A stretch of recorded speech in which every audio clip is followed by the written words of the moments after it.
আমরা তো টিজার গান এগুলো শুনে ফেলেছি, দেখে ফেলেছি, কিন্তু জঙ্গলির প্রচারে আপনাকে লুঙ্গি পরেও আমরা দেখেছি এবং এই ছবিটা সোশ্যাল মিডিয়াতে রীতিমতো ঝড় তুলেছে। এই যে একটা অভিনব আইডিয়া, এটা কিভাবে মাথায় এলো? মানে কি ভেবে এরকম একটা প্রচারণায় অংশ নেওয়া?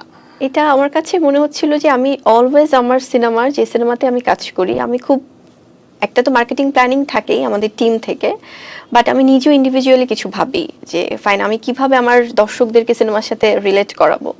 সো জঙ্গলিতে অলরেডি দেখেছি যে আমার একটা লুঙ্গির মানে একটা সিন বা আছে না, ওর একটা লুঙ্গিটা খুব ইম্পর্ট্যান্ট।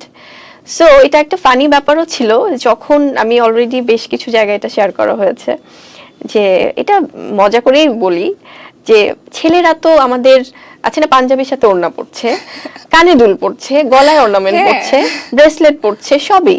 সো সেখানে আমরা তাহলে তো লুঙ্গিটাই তো একটু পড়লাম মেয়েরা, তো এমন তো কিছু না। বাট এটা খুব মজা করে করা, হ্যাঁ দর্শকরা খুবই ভালোবেসেছে এবং